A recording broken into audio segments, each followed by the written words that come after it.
Meditação para dormir bem e relaxar. Querido, querida, seja muitíssimo bem-vindo, bem-vinda ao meu canal. Saiba que você não está só nas suas lutas, nas suas batalhas.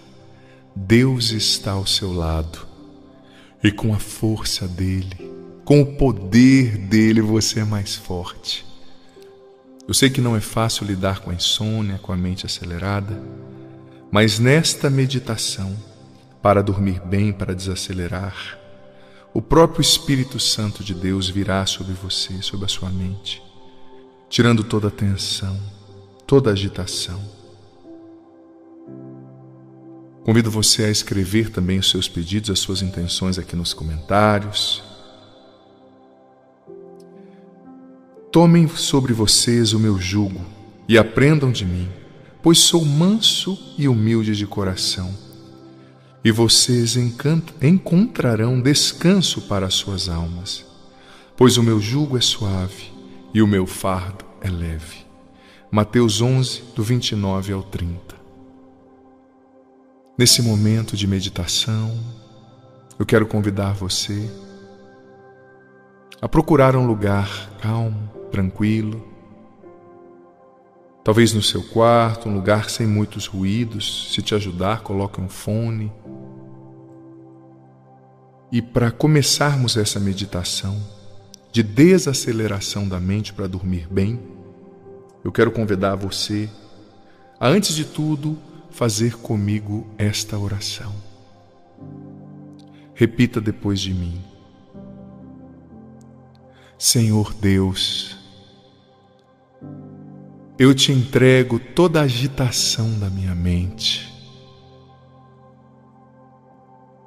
Eu te entrego todas as dúvidas do meu coração, os meus medos, o meu cansaço, tudo que pesa sobre mim. Eu confio em Ti. Liberta-me de todo o mal, de tudo que me inquieta, que rouba a minha paz, e enche-me agora com o Teu Espírito.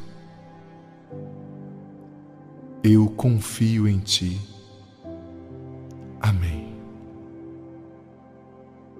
Procure agora um lugar calmo, com pouca luz, se possível uma luz amarela ou quase nada de luz.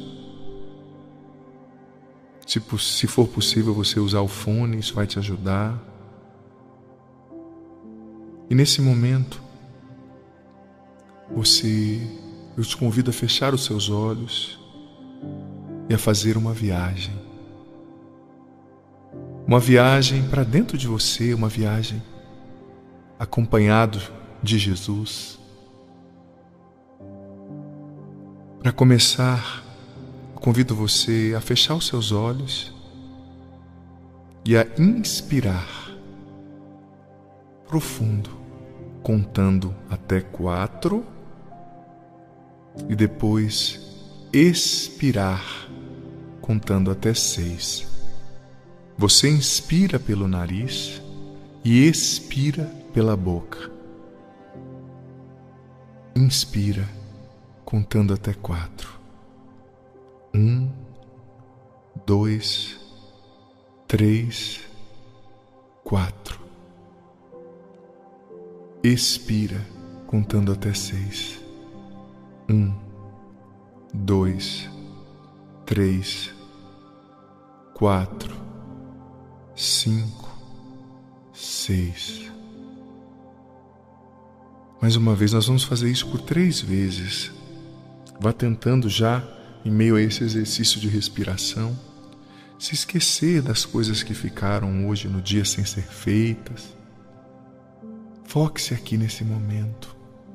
Inspira contando até 4 pelo nariz. 1, 2, 3, 4. Expira contando até 6. 1, 2, 3, 4, 5, 6. Lembrando que você sempre inspira pelo nariz e expira pela boca. Puxa o ar pelo nariz e solta pela boca. Inspira contando até 4. 1, 2, 3, 4. Expira, solte pela boca contando até 6. 1, 2, 3, 4, 5, 6. Inspira e expira, sem número, sem contar, só vai inspirando e expirando. Inspirando e expirando. Inspirando e expirando. O princípio dessa meditação é o estar presente agora. É o se conectar com seus próprios pensamentos, sentimentos, com o que está acontecendo no momento presente. Porque para Deus, tudo é um eterno presente. Não existe passado nem futuro. E você se conecta com Ele agora. Feche os seus olhos, mantenha os seus olhos fechados. E comece a observar agora os sons que estão à sua volta, se você consegue escutar algum som, talvez mesmo com um fone. Vá dizendo mentalmente quais sons que você identifica agora. Preste atenção nesse momento, nas sensações que você tem, as sensações do seu corpo, talvez uma dor nas costas, um desassossego no intestino, uma dor no ombro, um cansaço na perna. Às vezes na agitação, na ansiedade, a gente nem se percebe, nem percebe o que está acontecendo com o nosso próprio corpo. Sente agora, observa suas sensações, observa os sons, observa também os seus pensamentos. Quais são os pensamentos que estão vindo na sua mente agora?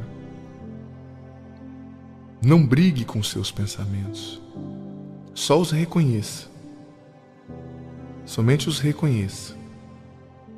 Estou pensando isso, aquilo. Não julgue os pensamentos agora. E quando você se distrair, volte imediatamente para a reflexão, para a percepção dos sons, dos sentidos, dos pensamentos. Se conecte com o agora. Mais uma vez, eu leio aquela passagem linda de Mateus 11, 29 e 30. Tomem sobre vocês o meu jugo e aprendam de mim, pois sou manso e humilde de coração, e vocês encontrarão descanso para as suas almas. Pois o meu jugo é suave e o meu peso é leve. O jugo de Jesus é suave, o peso dele é leve. Talvez você tenha carregado um peso, um jugo pesado, tantas cobranças. Mas agora, com seus olhos fechados, eu convido você a se imaginar num grande jardim. Foque a sua atenção, seu sentimento, seu pensamento, sua vontade nisso agora. Se distrair, volte para a reflexão. Você está num lindo jardim. Um jardim bem cuidado, bonito, com árvores, com algumas flores, com passarinhos voando, cantando, com bancos bem bonitos, bem aconchegantes no centro desse parque, desse campo. E você vai andando calmamente por esse campo. Você vai ouvindo os passarinhos cantando, Você vai vendo a cor da grama tão verdinha, tão bonita. Você vai vendo uma flor amarela, outra flor mais violeta, outra rosa vermelha. Você vai sentindo o vento agora, batendo no seu rosto, no seu cabelo, na sua pele. Você ouve os passarinhos cantando. Você começa a sentir uma paz muito grande, uma quietude. Não tem ninguém cobrando você de nada. Você não precisa entregar nenhum resultado agora. Você está livre. Você não está sendo julgado por ninguém, julgada por ninguém. E você vai andando por esse campo, por esse parque, livre, um vento bem suave, bem gostoso. De repente você se senta em um desses bancos que está no centro desse campo, desse parque, um banco aconchegante, meio rústico. Você se senta, mas quando você se senta, você percebe que na ponta desse banco já tem alguém sentado. Quando você se vira e olha, você vê o olhar penetrante de Jesus. É Jesus que está ali.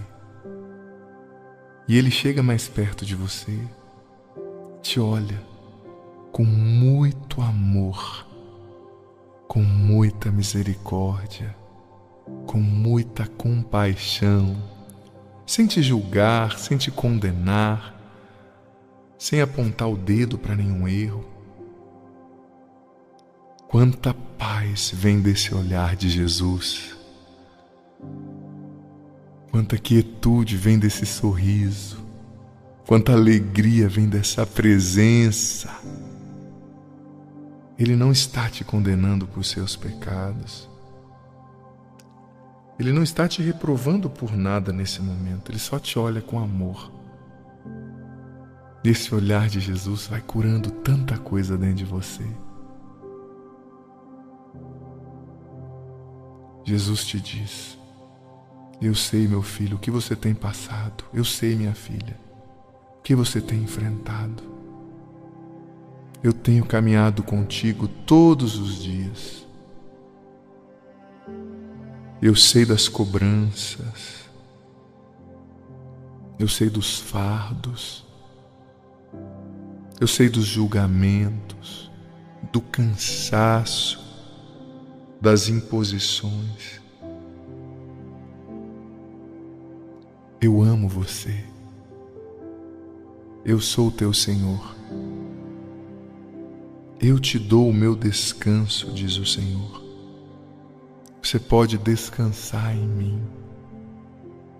E o seu coração começa a ficar muito emocionado, muito feliz. Jesus olhando para você, você nunca esperava ser amado tanto por alguém na vida. Esse amor dele vai penetrando os seus ossos.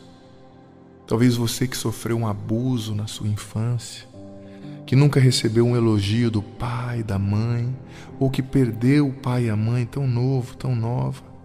Esse amor de Jesus sem julgamento está curando você agora, está restaurando o seu coração. E de repente Jesus te convida a se inclinar e a deitar no colo dele. E você mansamente vai deitando no colo do Senhor. E uma paz imensa começa a invadir o seu coração. Uma paz profunda começa a invadir você de dentro para fora. E o Senhor começa a passar a mão na sua cabeça. E você sente até uma vontade de chorar, mas é um choro de alegria, é um choro de desabafo. O Senhor te diz: você achava que você estava só, mas você nunca esteve só. Eu te amo. E Jesus agora põe a mão fixamente na sua cabeça. Respira fundo. Vai entregando agora. Entregue a sua resistência. Talvez você está ainda com o ombro levantado, tenso. Vá relaxando os seus ombros. Vá relaxando a sua nuca, sua cabeça. Vá relaxando agora os braços, as mãos. Vá relaxando a região do estômago, do abdômen. Vá relaxando as pernas. Vá relaxando o seu corpo, se entregando. A mão de Jesus está sobre a sua cabeça e você reclinado no colo dele. O Espírito Santo vem sobre você agora. Vem, Espírito Santo, batizar e encher esta pessoa, este filho, esta filha. Vem curar profundamente suas memórias, seu coração, seus pensamentos. Vem curar da falta de amor, de aceitação. Vem, Espírito Santo, trazer quietude para essa alma, para essa mente, para essas emoções, para esse corpo. Vem curar, vem libertar. E quando Jesus coloca a mão sobre a sua mente, Ele está com a mão fixa sobre a sua mente. Sua mente vai se acalmando. Você começa a ouvir o barulho da sua respiração. Você agora está sentindo a vibração do seu peito respirando. Você está sentindo o ar passando pela sua garganta, seu peito, pelo nariz. Você está sentindo agora a sua respiração. E essa mão poderosa de Jesus na sua cabeça está tirando a angústia da sua cabeça. Está tirando o excesso de pensamento e está enchendo a sua mente de paz. Muita paz. Muita quietude. E você se sente agora profundamente amado, amada. Você se sente agora acolhido, acolhida. E o Senhor mais uma vez começa a acariciar sua mente, sua cabeça. E você sente até vontade de chorar. Você tem vivido batalhas muito grandes. Pessoas acusando você. Medos, excesso de pensamento, excesso de cobrança dos outros, de você mesmo, para com você. Mas o Senhor está dizendo: eu te dou a minha paz. Tenha ânimo, eu venci o mundo, você vai vencer também. O Senhor está dizendo: assuma o meu fardo leve, o meu jugo suave. E você agora descansa no colo de Jesus. Você simplesmente descansa no colo de Jesus. Você simplesmente se entrega. Você relaxa seus ombros, sua nuca. Você relaxa a região do peito. Você relaxa a coluna, cervical, dorsal, lombar. Você relaxa, você solta a tensão do abdômen, do intestino. Você relaxa a região das coxas, das nádegas. Você relaxa o joelho. Você relaxa a parte inferior da sua perna. Você relaxa os seus pés. Você relaxa a sua mente. Você está no colo de Jesus que te ama, que morreu por você. Senhor, pelo poder do teu nome, Jesus, liberta essa pessoa de tudo que não é teu. Pelo poder do teu nome, Jesus, faz uma libertação plena da influência do mal. Cura essa pessoa, Jesus, em teu nome. Liberta de tudo que não é teu.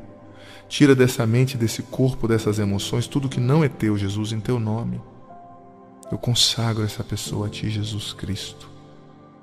Vem com os teus anjos, com teu poder, e faz a tua obra agora profundamente, Senhor, na vida dessa pessoa. Liberta essa pessoa, Jesus, eu te suplico. Cura, transforma essa vida. Tira da mente dessa pessoa todo o excesso, toda a ansiedade. Tira toda a tensão do corpo, das emoções. Batiza e enche agora essa pessoa, Senhor.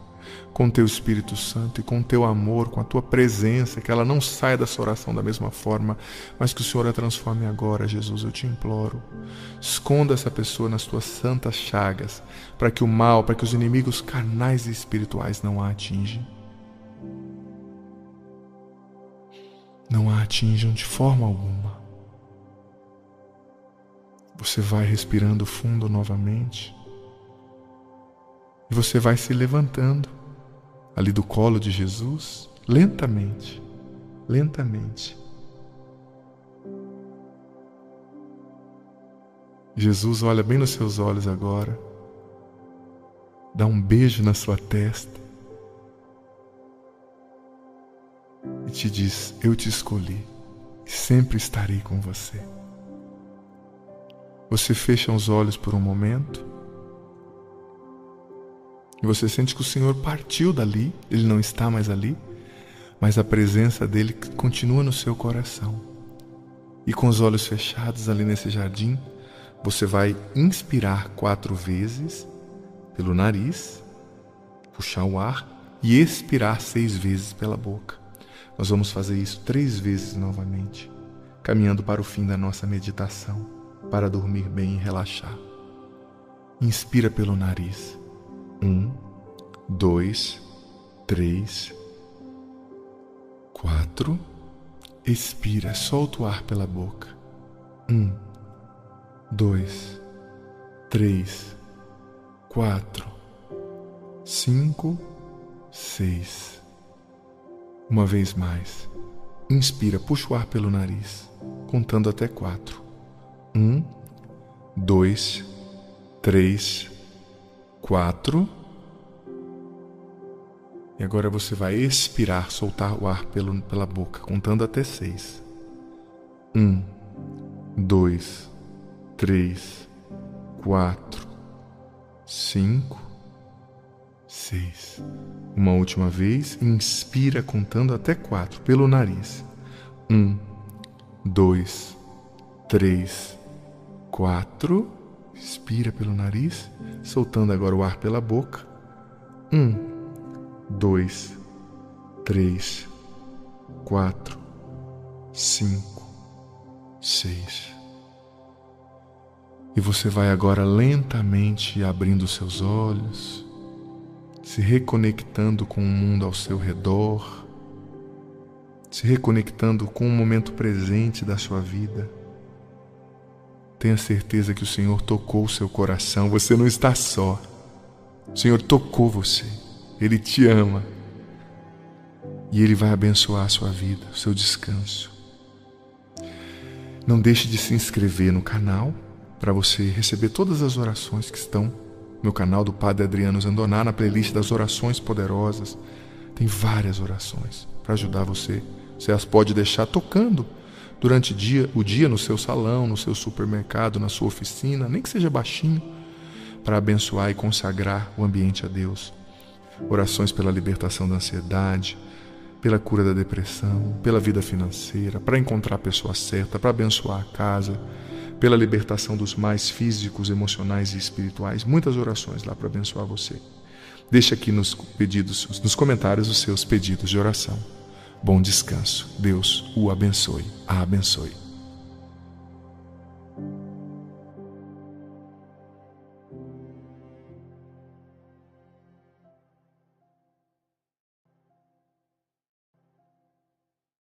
Santo nos batiza, nos enche, nos inspira nesse momento de reflexão. Me inspira, Espírito Santo. Te entrego minha voz, todo o meu ser. Vem falar através de mim, venha nos conduzir nessa manhã. Nós dependemos de Ti, Espírito Santo. Nos consagramos a Ti. Rogai por nós, Santa Mãe de Deus, para que sejamos dignos das promessas de Cristo. Amém. 2 Timóteo, capítulo 2, versículos do 22b ao 25. Veja bem, a segunda carta de São Paulo a Timóteo, né? Tem 2, a segunda é menorzinha. Essa palavra aqui eu digo para você, sinceramente, sobretudo você que tem família, quem não tem família? Sobretudo você que se relaciona, quem não se relaciona com outras pessoas, né? Então, é uma passagem que a gente tem que ter aí grudada no espelho do banheiro, colada aí na cama, né? na beirada da cama, porque é muito forte. Veja só, é a parte B do versículo, né? Então, é o seguinte: busca a justiça, a fé, o amor e a paz com aqueles que invocam o Senhor de coração puro. Guarde essa palavra no seu coração, a paz. Vou falar bastante hoje sobre a importância da paz. Evita as discussões tolas e descabidas, sabendo que elas geram rixas. Em algumas traduções diz, sabendo que elas geram disputas, contendas, né? Versículo 24. Ora, não convém que o servo do Senhor viva discutindo. Ontem eu li uma tradução que dizia assim: não convém que o servo do Senhor seja briguento, né? Uma tradução do lecionário, né, da missa. Não convém que o servo do Senhor viva discutindo, versículo 24, mas que seja manso para com todos, pronto para ensinar, paciente, porque não existe ensino sem paciência. Versículo 25. Com brandura ele deve instruir os opositores. Outras traduções dizem com mansidão ele deve instruir os opositores, pois talvez Deus lhes conceda que se convertam e reconheçam a verdade. Palavra do Senhor. Graças a Deus. Essa palavra, gente, ela é muito forte para nós, porque veja bem, ela está dizendo: busca a justiça, a fé, o amor e a paz. Busque a paz. Olha, eu já digo para você, nada vale o preço da sua paz. Nada. Sabe? Hoje você já tem que se perguntar: o que tem roubado a minha paz? E por que isso tem roubado a minha paz? O padre vai discorrer um pouco sobre a paz, mas antes de voltar na paz, que é o primeiro elemento aqui do primeiro versículo, eu quero trazer essas outras coisas que o versículo está dizendo. Olha, nega-te, né? Evita, versículo 23, as discussões tolas e descabidas, sabendo que geram rixas. Não convém que o servo do Senhor viva discutindo, ou não convém que o servo do Senhor seja briguento, mas que seja manso para com todos, pronto para ensinar e paciente. Veja bem, filho, filha, a palavra de Deus está dizendo: a briga, a discussão, a contenda não é o melhor caminho para você viver, para você resolver os seus conflitos. Seja manso, né? O servo do Senhor é manso para com todos, paciente para ensinar. Santo Afonso Maria de Ligório dizia que não erra quem age com mansidão, nunca erra. E a gente tem que, nós como cristãos, imitar o exemplo de Jesus. O que Jesus disse? Vinde após mim, que sou colérico e humilde de coração. Vinde após mim, que sou revoltado e humilde de coração. Vinde após mim, que sou destruidor e humilde de coração. Não, Jesus disse: vinde após mim, que sou manso e humilde de coração. Santo Afonso dizia que a mansidão é sempre o melhor caminho. Que eu sei que tem coisas que roubam a nossa paz, afetam o nosso juízo, né? Logo cedo já tem gente aí querendo afetar o seu juízo. Sempre tem um espírito de porco que o inimigo envia para afetar o nosso juízo, né? Mas a palavra está sendo clara: filho, filha, não seja briguento, não viva alimentando contendas, discussões. Opte pela mansidão. Eu costumo dizer que tem gente que acredita que nasceu com a vocação de colocar todo mundo no seu lugar. Eu coloco as pessoas no lugar, padre. Cuidado, porque você nunca está vendo o quadro todo, né? Deus vê. Às vezes você acha que você está colocando a pessoa no lugar, mas você está atrapalhando o processo de crescimento, de conversão, de transformação que Deus está fazendo naquela pessoa. Entre você no seu lugar, né? Entre eu no meu lugar, buscando a minha conversão, que eu já vou estar fazendo um grande favor para o mundo, né? E é claro, existem situações nas quais você tem que corrigir, talvez um filho, um subordinado no seu trabalho, né? Mas o faça com mansidão. E aqui está a máxima que São Francisco de Sales sempre ensinou: nunca corrija ninguém no momento da ira. Nunca. Porque você sempre vai se exceder. Filho, filha, quando você está irritado, quando você está nervoso, a correção não vai surtir efeito. Por quê? Porque você vai se exceder, você vai sair da mansidão e vai muitas vezes inconscientemente partir para a agressão. Ainda que seja aquela agressão branca, né, no sarcasmo, na ironia, o que faz muito mal também, né? Então, não corrija no momento da ira, não resolva a situação no momento da ira. Padre, qual é o melhor momento para conversar sobre um conflito? Quando o seu coração estiver manso e em paz. Se aconteceu agora e você não tem condição, espera um pouquinho, né? E mais uma vez eu digo, não é que a gente não tem que corrigir, mas corrija com mansidão. E revisite hoje as suas atitudes, as suas palavras com relação àqueles que convivem com você. Porque às vezes você, filha casada, padre, meu marido não me dá atenção, mas talvez você não percebeu que você não está falando com ele com mansidão, você está sempre dando ordens, você está sempre só cobrando, né? Então como é que você vai exigir uma coisa se você não está agindo com mansidão? Lembre-se do que nós lemos aqui, o servo do Senhor não é briguento, ele age com mansidão, ele não é barraqueiro, tá? Tem gente que tem a tendência a ser barraqueiro, tudo a pessoa faz um escândalo, né? Esse não é o jeito de Deus de resolver as coisas. Padre, mas eu sou assim, minha mãe era assim, minha avó era assim. Quando Cristo entra na sua vida, na minha vida, Ele nos convida a ser melhores. A gente não tem que reproduzir os padrões que não são bons, né? Os erros. Ele te chama, filho, com todo respeito à sua história, filha, a ser melhor, né? Seja mansa na maneira como você fala com seu marido, na maneira como você fala com a sua esposa, filho, na maneira como você corrige os seus filhos. Mas esse menino é impossível, padre, eu sei, mas não vai surtir efeito, você vai se ceder e depois vai ficar se culpando, eu bati, eu fiz o que eu não devia, né? E para você que está sempre irritado, porque tem gente que já acorda irritado, né? Peça ao Senhor hoje, Jesus, me dá um coração como o teu. Tem pessoas que têm um temperamento bem colérico mesmo, né? Que pode ser canalizado para coisas muito boas, né? Mas peça ao Senhor, Senhor, me dá um coração manso como o teu. E não viva essas disputas dentro de casa. Quantas pessoas, famílias nas quais a nora disputa com a sogra disputa com a nora, e os cunhados, os irmãos disputando, esse não é o jeito de Deus. Padre, eu sou assim mesmo, eu tenho que resolver o problema. Eu te faço uma pergunta, às vezes que você agiu sem mansidão, com ira, com agressão, resolveu mesmo o problema? Olha para a sua história, seja honesta agora. Às vezes que você xingou o seu cunhado e falou todas as verdades, resolveu o problema? A família ficou em paz, tudo foi para frente? Eu tenho certeza que não, gente. Porque a agressão gera agressão, violência gera violência, mas quando você é manso, você dá um step back, você dá um passo para trás e deixa Deus ser Deus, né? Você deixa Deus entrar na situação, você deixa Deus agir na situação, sabe? Então, primeira parte, sobre a mansidão. Agora eu quero centrar bastante a minha reflexão sobre a paz, né? Você viu que o primeiro versículo que o padre leu dizia, buscai a paz com todos.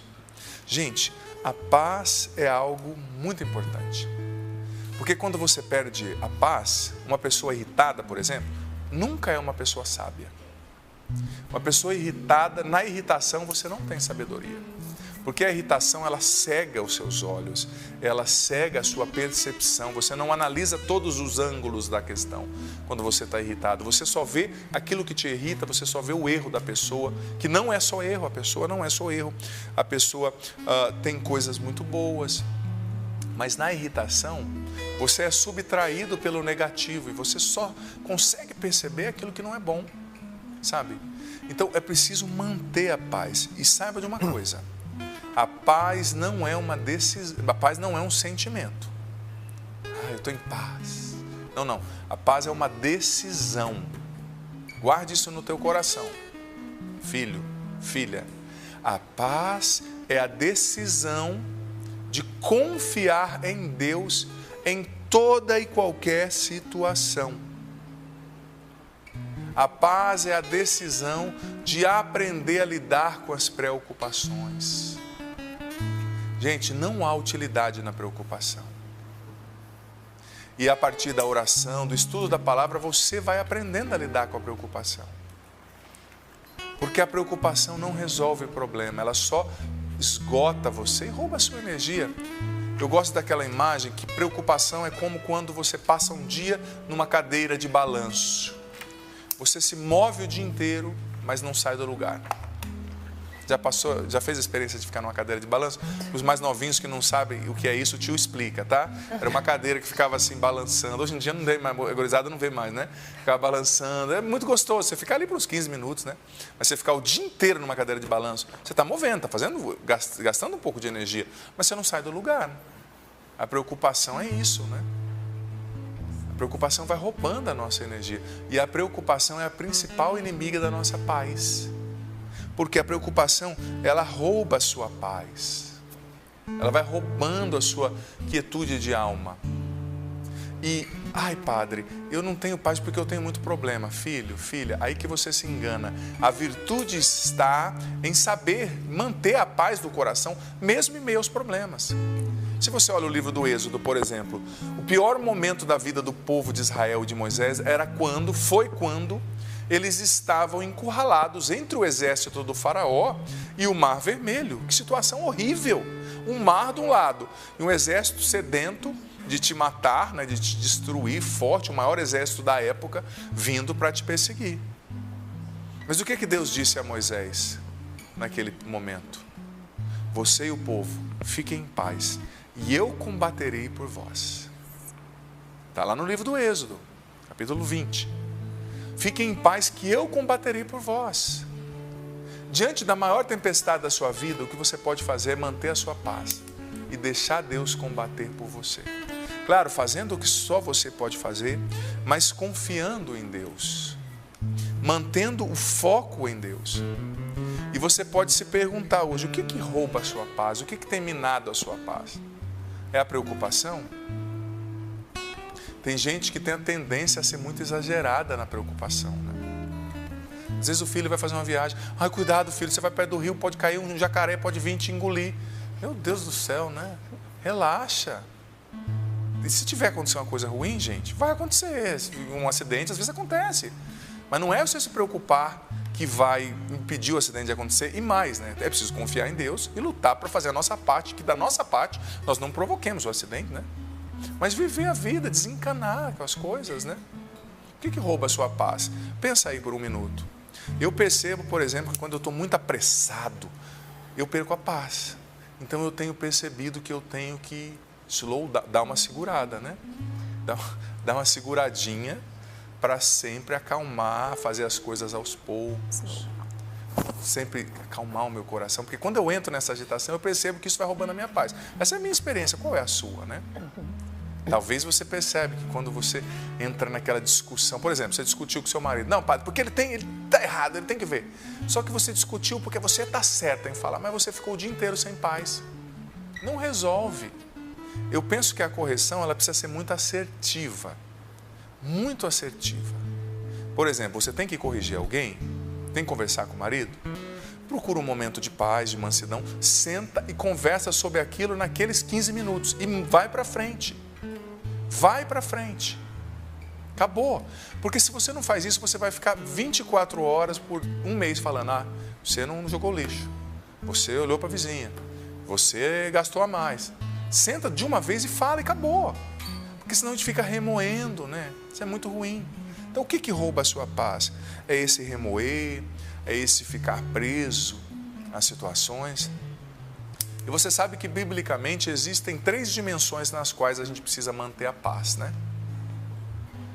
A primeira dimensão é, como São Paulo escreveu aos Romanos, buscai a paz com Deus, né? Buscai reconciliar-vos com Deus. Você precisa manter a paz com Deus. E como você mantém a paz com Deus? Em primeiro lugar, pela confiança nele. Deus está cuidando de você no meio da tempestade. Ele está cuidando de você em todos os momentos. Ele te ama. Nada vai mudar isso. Ele é apaixonado por você, querido filho, querida filha. Deus escolheu você. A misericórdia dele é maior que os seus pecados. Ele sabe essa luta que você tem vivido, essa insônia. Ele conhece os dramas do teu coração, esse pecado no qual você tem recaído. Ele não desiste de você. Então, mantenha a confiança em Deus. E saiba que também, para manter a paz com Deus, a gente tem que evitar o pecado, porque o pecado constrói um muro entre nós e Deus, né? Então, buscar a confissão, buscar viver segundo a vontade de Deus, essa é uma maneira de manter a paz com Deus. Mas veja bem, a gente precisa também, além de manter a paz com Deus, lutar para manter a paz. Guarde isso no coração que o Padre vai falar, é muito forte. Lutar para manter a paz conosco mesmos. Manter a paz com você mesmo. E não é simples, tá? Eu estou em paz comigo mesmo. Será que você está? Porque muitas vezes, eu como padre, sacerdote, atendendo pessoas, eu vejo pessoas que vivem lutando, guerreando contra si mesmas. Eu fiz algo que eu não devia ter feito no passado. Sempre guerreando com o passado. Ou eu não fiz algo que eu devia ter feito. Ou eu fiz demais, ou eu fiz de menos. O passado passou. E Deus te perdoa. Busque a confissão, claro, mas Deus te perdoa. Você não muda o ontem. Mas quanta gente frustrada com relação a si mesmo. Padre, eu devia ter casado com fulano, não com cicrano. Você já casou com o bendito. Tá aí, minha filha. Veio o pacote com tudo junto. Com a barriga grande, com a chatice. Deus está na realidade. Abrace a sua realidade e deixa o passado na mão de Deus. Porque se você vive guerreando contra você mesmo, sabe? Você não tem paz. Você precisa se aceitar. Porque Deus te aceita, Deus te ama como você é. Quantas pessoas não aceitam a própria aparência? Quantas pessoas não gostam do cabelo que tem, da aparência, do olhar, do corpo, da cor? Aceite-se, ame-se, porque Deus te ama, porque senão você não vai ter paz com você. É até engraçado dizer isso, mas olha, você tem que gostar de você, porque onde você for, você vai estar. Não é verdade? Você pode fugir de todo mundo. Você é casada, pode fugir até do marido. Vou visitar minha mãe, fica uma semana. Mas de você, você não foge. Você está sempre. Onde você for, você estará, né? É até engraçado, mas é real, né? Eu estou conjugando os verbos do jeito que precisa ser conjugados. Onde você for, você vai estar, sabe? Então, é preciso buscar essa paz com você mesmo. Gostar de você. Padre, mas eu pequei. Você não é só pecado. E não se esqueça que o seu pecado, a sua fragilidade é uma gota. A misericórdia de Deus é um mar. Deixa esse mar dissolver essa gotinha da sua fragilidade. Porque tem pessoas que têm um senso de perfeccionismo muito grande. No fundo, às vezes até motivado pelo orgulho, né? A pessoa diz, eu não posso errar. Onde já se viu eu errar? Aí ela erra, e às vezes a dor dela não é nem por ter ofendido a Deus, mas é por ter ferido esse senso de perfeccionismo, né? E ela quer se punir inconscientemente por não ter sido perfeita. Mas alto lá, pega leve com você mesmo, com você mesma, vive a paz com você e trabalhe, filho, filha, para se perdoar em Deus. Não é somente algo que você faz, é algo que você faz no Espírito Santo, né? A cura interior é tão importante nesse sentido. Eu preguei há poucos dias atrás, acampamento Curados para Amar aqui, né? Falando da cura interior, é tão importante. Esses dias eu fiz até uma série de vídeos no meu canal no YouTube sobre isso. A importância de se ver como Deus te vê, né? Se enxergar como Deus te enxerga, para começar a se ver como um filho amado. Você não joga fora um filho porque ele fez uma bagunça. Você não joga na patente da descarga, Deus não defenda, né? Porque ele quebrou um copo. Não, não. Deus também não age assim com você. Então mantenha a paz com você. E a terceira dimensão, mantenha a paz com os outros. É desafiante essa, né? Todas são, óbvio, mas essa, às vezes, é um calcanhar, é o nosso calcanhar de Aquiles ali, né? Como diz a mitologia grega, porque é difícil manter a paz com os outros. Talvez você trabalhe num ambiente carregado, né? Talvez a sua família muitas vezes se torna pesada, você se convive com alguém que critica muito, né? Alguém que fala alto com você, alguém que está sempre ressaltando as suas falhas, é difícil. Mas mantenha a sua paz com os outros. Gente, a paz é um dom muito precioso e a gente tem que se esforçar para mantê-la. Porque uma alma sem paz e um coração sem paz produz menos, reza mal, dorme mal, desconta na comida ou em outras coisas, né? Quantas pessoas bebem demais porque estão sem paz e descontando na bebida, na comida, né? E como fazer para manter a paz com todo mundo? Uma coisa que eu tenho aprendido. Se você quer manter a paz com as pessoas, em primeiro lugar, aprenda a dar a sua opinião de forma restrita e sábia, discreta. Não é tudo que você pensa das pessoas que você tem que falar. Tem gente que acha que tem que corrigir o mundo, né? Corrige-te a ti mesmo, como dizia Aristóteles, né? E estarás fazendo um grande favor para o mundo. Dê a sua opinião de forma restrita. Porque é bem verdade que a maioria das pessoas que pedem a nossa opinião, elas não querem saber a nossa opinião. Elas querem que nós concordemos com elas. A maioria das pessoas te perguntam como é que está meu cabelo. Ela não vai mudar o cabelo dela. Ela só quer que você fale, está lindo, meu amor. Né? Então, não é que você vai ficar armado ou vai ser desonesto. Não é isso. Mas aprenda a ser discreto, guarde a sua opinião para você e fale quando for necessário. Mas coloque a sua opinião de forma restrita, de forma sábia, né? Não é tudo que você acha que você tem que falar. Porque tem gente que é assim também. Esses dias uma pessoa falou assim, ai padre, eu fico irritado, falo tudo com a minha esposa e logo depois eu estou bem, eu tenho que falar. Eu falei, você está bem, mas você deixou ela mal, né? Tudo bem, tem gente que fala assim, eu tenho que falar, eu tenho que resolver, eu falo o que eu penso. Tudo bem, você fala o que você pensa, você resolve no teu coração, mas machuca 15 pessoas, né? E depois de um mês você fala, fulano me tratou mal, não sei por quê, porque você está batendo nele todo dia, né? Ficando bem, à custa de tornar o outro mal. Então a mansidão cabe aqui e a paz, né? E também a paciência, né? Você viu que a palavra falava, né? Seja paciente no ensinar. Sobretudo quem ensina, né? Um pai, uma mãe, um padre. Eu lembro quando eu estava aprendendo a dirigir, quando eu estava ensinando também uma amiga a dirigir, como você tem que ter paciência, né? Para ensinar a pessoa a dirigir. Às vezes eu falava para a menina, pisa na embreagem, ela pisava no freio. Às vezes eu falava, pisa no freio, pisava no acelerador. Graças a Deus que era um campo, né? Isso há muito tempo atrás, né? Um campo aberto, não era nem da Canção Nova ainda. Falei, que bom, né? Só tinha pé de soja. Falei, pode atropelar o soja tudo, depois tá, gente. Eu faço aqui ó, o velório dos benditos. Mas imagina, né? Tem que ter paciência. Você ensinando um filho, tem que ter paciência. E o filho é interessante, eu tenho observado, né? O pai e a mãe estão batendo numa tecla, batendo, parece que não entra na cabeça. De repente faz assim, ó. O que você ensinou entra e ele vai absorver. E claro, ele vai dar a resposta do jeito dele, né?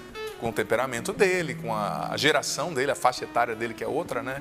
Não é a sua, mas funciona. A educação é algo que funciona. Mas é algo que é preciso ser repetido, né? Repetitio mater scientiae, né? Dizer os latinos. Essa repetição é a mãe do aprendizado, da sabedoria, da ciência, né? Então é preciso ter paciência para ensinar, paciência com os outros, paciência para não falar tudo o que você pensa. Porque tem gente que acha que é virtude. Eu falo tudo o que eu penso. Nem sempre é virtude, tá, filho? Nem sempre. Guarda para você, sobretudo se o que você pensa não é verdade, não passa na peneira da caridade, da verdade, né, da humildade. Talvez você está pensando, mas você não está pensando a coisa certa. Então os outros não são obrigados a ouvir, né, o que você está pensando e que não é legal, né? Às vezes não é legal. Então manter a paz com Deus, manter a paz consigo e manter a paz com os outros. E também, já caminho para a conclusão, afirmando que é preciso manter a paz em meio à tempestade. Sabe, quando você mantém a paz em meio à tempestade, você se torna uma pessoa poderosa. E o inimigo não sabe nem o que fazer com você. Porque ele é o grande ladrão da nossa paz. Quando você se desespera e se irrita, você está fazendo exatamente o que o inimigo quer e planejou.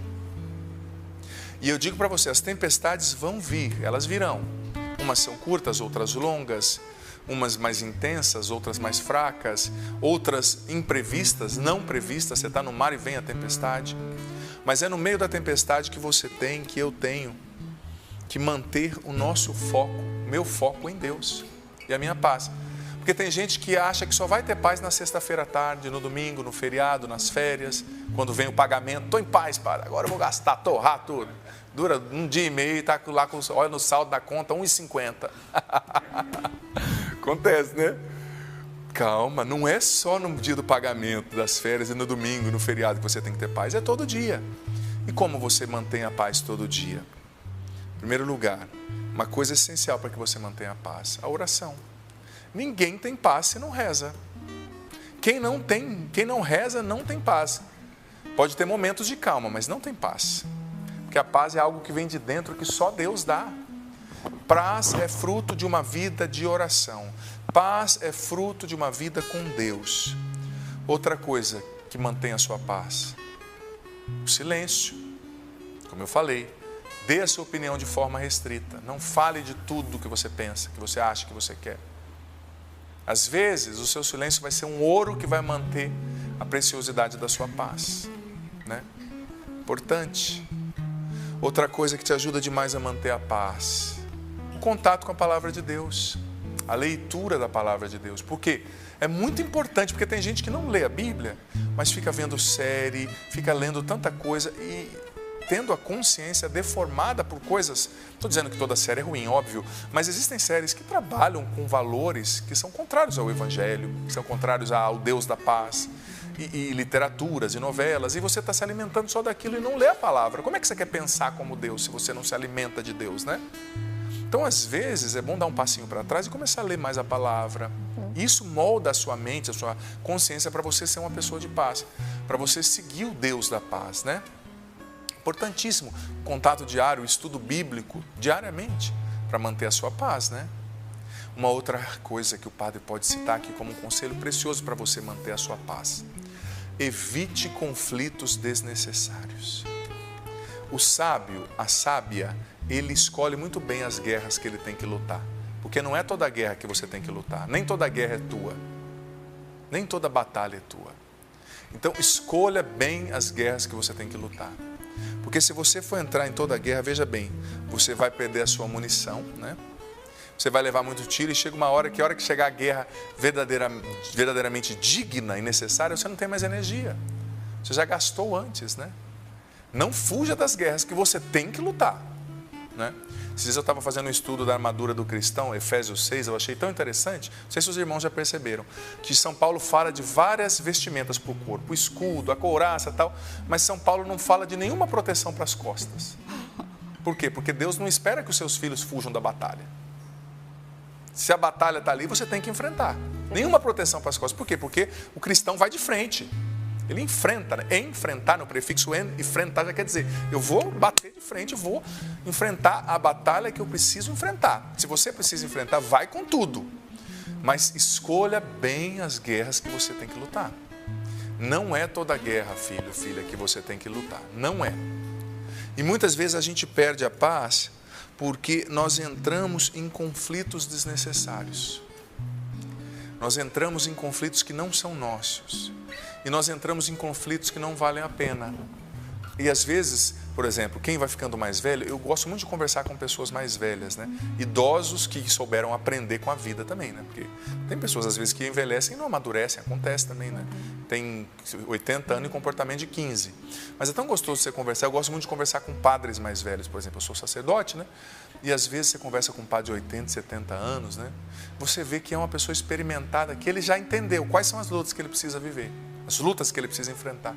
Ah, não, padre, não mexe com isso aí não, padre. Ele fala às vezes para nós que somos padres mais novos, né? Não, não faz isso não, deixa para lá. E você vai passando o tempo, você vai percebendo que a pessoa tem razão, né? Porque ela viveu, ela passou por lá. E talvez tenha brigado muitas dessas lutas desnecessárias e se desgastado, né? Uma luta que é extremamente desnecessária é a luta contra as pessoas. Por exemplo, você que é casada, o seu marido não é seu adversário, ele é seu parceiro. Sua esposa não é sua adversária, ela é a sua parceira, né? Se você está lutando contra a esposa, contra o filho, está tudo errado. Já é a batalha errada. Você tem que lutar pela esposa, pelo filho, para que Deus o toque, para que Deus o liberte da cegueira, da surdez, do vício, da cegueira e da surdez espiritual. Talvez ele está num caminho errado, mas não é contra ele que a gente luta. É contra o vício que o aprisiona, contra a realidade negativa ali que rouba essa pessoa, né, da sanidade, de Deus, do bem, não é? Então, escolha bem as batalhas. Talvez você que está me ouvindo, filho, filha, está me assistindo, talvez você estava já decidida a hoje travar uma batalha lá no seu trabalho. Talvez você estava decidida já hoje já travar uma batalha com aquele funcionário, ou com aquele patrão, ou com a sogra. Olha, eu digo para você, Nora, lutar com a mãe do seu marido nunca vai ser uma boa coisa, nunca vai ser um bom negócio, porque ela é a mãe do seu marido. O que você vai fazer? Você vai pedi-lo de ver a mãe? Né? Talvez você estava decidida a entrar nessa briga com seu irmão, com seu cunhado. Calma, dá um passinho para trás, seja mais manso. Calma, esse coração agitado aí, é com você mesmo que eu estou falando, é você. Acalma esse coração agitado, ó. Dá uma respiradinha aí, viu? Calma, acalma esse coração. Talvez não é essa luta que Deus quer para você. Você não tem que entrar nessa luta. Essa batalha não é tua. Para que você vai gastar energia com isso, né? Dá um passinho para trás, acalma o seu coração, né? Deixa Deus ser Deus, deixa Ele trabalhar no tempo dEle, do jeito dEle. Você não está rezando pelo seu filho? Você não está rezando pelo seu marido? Acredita que Deus está fazendo. Mas Deus não vai transformar o teu marido numa cópia sua, porque o teu marido tem outro temperamento, ele é homem, ele pensa diferente, né? Ou a sua esposa, mulher, pensa diferente de você, marido, né? Então Deus vai fazer a obra nele a partir do que ele é e a partir do que Deus tem para ele. Mas crê, você não está rezando pela pessoa? Calma esse coração agitado e confia, Deus está fazendo a obra. No tempo de Deus e no tempo da pessoa, né? Então acalma esse coração agitado, confia em Deus e mantenha a sua paz e a mansidão, porque é assim que você vai deixar espaço para o Senhor agir.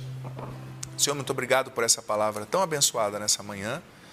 Muito obrigado porque essa palavra, Senhor, tem sido direção, já está sendo direção, já é direção para muitas pessoas nessa manhã.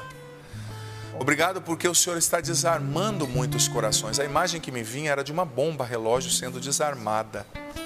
E eu sinto que é isso, que o Senhor está com o Espírito Santo nessa manhã, está desarmando muitos corações que estavam sem paz.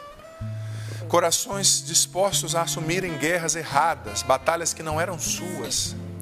Corações agitados, apressados, sem paz. O Senhor está desarmando esse coração, que era uma bomba relógio. O Senhor também está tocando na mente de muitas pessoas, acalmando muitas mentes agitadas, ansiosas. Essa agitação, essa pressa estava confundindo seus pensamentos, suas emoções. O Espírito Santo está acalmando sua mente, suas emoções agora. Eu sinto o Senhor curando uma pessoa que você teve uma briga muito forte com a sua cunhada, chegou até a ter agressão. O Senhor está curando e acalmando o seu coração e a partir de hoje o Senhor te pede, reze por essa cunhada e deixe eu fazer a obra. Tire essa maldade, essa mágoa do seu coração. O Senhor também está curando pessoas que quando crianças apanharam muito dos pais, sofreram abusos, viram pais e mães brigando, às vezes até fisicamente se atingindo, agressivamente, se batendo, e você internalizou isso quando criança e cresceu com esse padrão de comportamento. Desculpa a palavra, mas com sinceridade e caridade eu digo, você cresceu com esse padrão de comportamento estúpido, machucando as pessoas, falando sempre coisas ruins. Mas o Senhor está tocando o teu coração, acalmando você, desarmando esse comportamento estúpido e agressivo dentro de você. Pessoas estão sendo despertadas de um sono espiritual agora. Eu sinto o Senhor curando pessoas que viram coisas muito difíceis na sua história e se tornaram muito defensivas, muito maliciosas, muito negativas. O Senhor está curando o teu coração, você que viu essa pessoa morrer, você que presenciou um estupro, um estupro.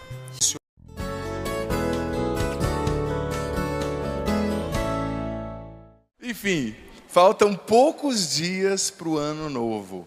E o que eu acho bonito desta época, meu querido filho, querida filha aqui que nos acompanha, é que algo parece que acontece dentro de nós nessa época. Eu tinha um amigo que trabalhava num supermercado muito grande lá no Paraná, e ele me dizia que odiava essa época de final de ano, porque no supermercado tinha que se fazer o balanço. Quem aqui já trabalhou em mercado sabe. E o supermercado era um hipermercado que ele trabalhava. Então você imagina o balanço, né? Contar as mercadorias, ver o que vendeu, o que não vendeu, o que está no estoque. É muito difícil, mas ao mesmo tempo, o mercado não consegue ter resultados positivos, não consegue sanar ali as falhas, potencializar aquilo que é bom, se não fecha para balanço, ou se não vive o balanço durante a noite inteira. Nesse finalzinho de ano, parece que algo acontece com a gente, é ou não é verdade? Parece que naturalmente a nossa mente pede de nós que nós façamos um balanço, para ver como vivemos o presente ano, o que foi bom, o que não foi bom, no que nós acertamos, no que nós erramos. Não dá para passar de um ano para o outro somente vivendo, acontecendo por acontecer. É preciso pensar, é preciso refletir. Eu te faço uma pergunta, como foi esse seu ano de 2019? Como você chega aqui no final de 2019? Pare e pensa um pouquinho, você aqui e você em casa. Não responda para mim não, pensa, como foi o seu ano de 2019? Mas dê uma resposta profunda, não superficial. Ai, padre, estou chegando com 4 quilos a mais. Não é isso que o padre está perguntando. Ah, padre, estou mais careca do que antes, né? E tem gente que acha que está bem é só ter dinheiro, né? Como é que você está? Eu estou bem, eu estou com 15 mil na conta. Não estou perguntando quanto dinheiro você tem, estou perguntando como é que você está. Porque nem sempre o estar bem tem que ser associado a dinheiro, né? Eu me recordo de um pai que certa vez eu conheci, eu sabia que a filha dele estava em depressão, estava doente, quase tentando suicídio. E eu perguntei, como é que está sua filha? Ele me disse, ela está bem, padre, ela está ganhando 3,5 mil. Eu falei, eu não estou perguntando como ela está ganhando. Eu falei para ele, quanto ela está ganhando. Eu falei, você sabia que a tua filha está quase cometendo suicídio? E você está falando que ela está ganhando 3,5 mil? Ah, mas isso não é bom? Eu falei, é bom, mas não é tudo. Né? Não é tudo. Eu estou te perguntando como você está, como você chega nesse final de ano. Não se a tua conta está gorda ou magra, né? A única coisa que a gente quer que engorde na vida da gente é a conta do banco, né? Porque o resto a gente não quer, mas às vezes acontece. Como você chega nesse ano de 2019? No final desse ano de 2019. Veja bem, filho, filha, não existe vencedor sem cicatriz. Se você chegou aqui capengando, mas combateu o bom combate, louvado seja Deus. Não é? Ai, padre, eu cheguei aqui capengando, padre, estou chamando Jesus de Genésio. Você em casa também, né? Se você chegou aqui cansado, mas se você combateu o bom combate, se dê por satisfeito, filho, filha. Você cumpriu a sua missão. Mas como você chega aqui? Com cicatrizes, mais cicatrizes por más escolhas, por coisas que você devia ter feito melhor e não fez, ou cicatrizes que são próprias do combate mesmo. Não, padre, eu combati pela minha família, eu combati por isso, eu combati por aquilo. Veja bem, gente, nesse final de ano eu ouvi tantas pessoas me dizendo, padre Adriano, eu estou tão cansado. Padre Adriano, eu estou tão cansada. Padre Adriano, se o ano tivesse mais uma semana, eu morreria. Esse dia uma pessoa falou para mim. Sabe o que eu respondi para ela? Se esse ano tivesse mais um dia, eu morreria. A gente chega ou não chega cansado nesse final de ano? É ou não é verdade? Porque parece que cada vez mais a gente tem coisa para fazer. Eu costumo dizer, por exemplo, que o celular, não é, o aparelho que foi feito para fazer a gente economizar tempo, está fazendo com que a gente tenha cada vez menos tempo, é ou não é verdade? Esses dias eu até citei, eu coloquei no meu livro Como Controlar e Vencer a Ansiedade, a pesquisa ampla feita por um psiquiatra italiano chamado Leonardo Veriacque, que ele dizia o seguinte, parece que o cérebro da gente não foi preparado para receber tanta informação como a gente está recebendo. Pela internet, pela televisão, pelas séries, e tanta coisa que nosso cérebro está sendo bombardeado. E ele dizia na sua explicação, na sua tese, que parece que o nosso corpo não está encontrando forma, vazão para lidar com isso. E isso está estourando dentro, né? Porque o corpo da gente é inteligente. Se você está lidando com uma tensão, ele vai encontrar uma forma de descarregar aquela tensão. Às vezes a forma é positiva e você tem que encontrar fazendo um exercício, vindo para um encontro aqui na Canção Nova. Olha que coisa, que escolha linda que você fez, passar o final de ano aqui na Canção Nova. Você está lidando com as tensões do ano de uma maneira inteligente. Eu vou rezar, eu vou buscar Deus, eu vou descarregar em Deus tudo aquilo que está em desarmonia dentro de mim. Mas quando você não encontra uma maneira inteligente para lidar com excesso de cobranças, com excesso de informações, com excesso de cansaço, o teu corpo vai ter que encontrar uma maneira, e às vezes isso vai estourar para dentro, né? Aí a gente vê, se você não lida com isso de maneira inteligente, isso estoura para dentro. A gente vê a ansiedade, a gente vê a depressão, a gente vê as pessoas com burnout, cansadas. Tem pessoas que dormem cansadas e acordam cansadas. Claro que aqui não, né? Em outros países, claro. Coçou minha garganta agora. Claro que aqui não, sobretudo em Minas, Goiás, São Paulo, Nordeste, não tem esses problemas, né? Sei. Como você chega nesse final de ano? Como você aqui, filho, você em casa, chega? Quais são as cicatrizes que você traz? E quais são as coisas que você precisa manter para o novo ano? Que foram boas, que deram certo? É momento de balanço. No mercado se faz o balanço para ver a mercadoria, o estoque, o que se vendeu, o que não se vendeu, o que vale a pena manter na prateleira, o que tem que tirar. Nesse balanço que nós estamos começando a fazer, na primeira palestra do nosso acampamento de Ano Novo. Ontem foi a missa, essa é a primeira palestra ordinária, regular. O que você precisa manter na prateleira da tua alma para esse ano de 2020, aliás? E o que você precisa tirar? Pega a sua Bíblia agora. Veja só, a Bíblia, filho ou filha, apresenta alguns personagens muito especiais. Na Bíblia existem relatos de homens e mulheres fantásticos. Eu gosto muito de refletir, esses dias atrás eu fiz uma palestra aqui refletindo sobre uma mulher fantástica da Bíblia, que é a rainha Esther. Mas hoje eu quero falar sobre uma outra personagem fantástica do Antigo Testamento, que é Ruth, e a sua sogra Noemi. Abre lá no livro de Ruth. Olha, eu já te adianto que o livro de Ruth é um livro difícil de achar, porque ele é pequeno no meio de livros grandes, ele está geralmente entre Juízes e 1ª e 2ª Samuel. Então, não é um livro fácil de achar. Você vai abrir aí, livro de Ruth. Mas antes de ler, eu não sei nem se eu vou ler, porque esses livros são construídos, tipo Ruth, Esther, sob a forma de uma novela, né? Um pequeno drama antigo, do modelo do Antigo Testamento. E às vezes é difícil a gente ler, porque você tem que ler 3 capítulos, né? Então às vezes é melhor explicar a trama. Quem aqui já ouviu falar da história de Ruth? Levanta a mão. Ah, que coisa boa. Está melhor que ontem na missa, hein? Ontem eu perguntei quem que conhecia a história de São João, 3 pessoas levantaram a mão. Aí eu pisquei para o cinegrafista, não filma, pelo amor de Deus. Senão vai ver aquela multidão de conhecedores da Bíblia, né? Gente, Ruth é uma pessoa muito especial, que nos ensina muito. Veja bem, você sabe que na história de Ruth foi mais ou menos assim. A sua sogra Noemi era judia, vivia em Belém com seu marido. E Belém, na Judeia, né? Ali era uma região onde tinha basicamente judeus, o povo que guardava a lei, a aliança, fiel às profecias, às promessas feitas aos antepassados, Abraão, Isaac, Jacó. Só que de repente, na terra de Belém, começou uma grande fome, carestia tremenda, não tinha comida. E eles mudaram para a cidade de Moabe, que era uma cidade depois do Mar Morto ali, onde hoje é a Jordânia, que era uma cidade pagã, que adoravam deuses pagãos. O principal deus era Queston ou Quesron, que eles adoravam. Mas Noemi teve que mudar para lá com o marido. Tinha 2 filhos. E para o judeu naquela época era proibido casar com uma pagã, porque eles queriam manter os costumes, a fidelidade a Deus, porque as mulheres daquela região adoravam outros deuses, não Deus vivo, não o Deus da aliança. Mas, sabe como é que é? Vai para uma terra estrangeira, os filhos acabam absorvendo um pouco aquela cultura, e os 2 filhos dela casaram com 2 moabitas, ou seja, 2 pagãs, 2 mulheres que não eram do povo de Deus, Ruth e Orfa. Só que o que acontece? Lá tinha comida, tinha trabalho, tinha tudo de bom naquela terra. Contudo, coisas muito ruins começaram a acontecer na vida de Noemi, na família dela.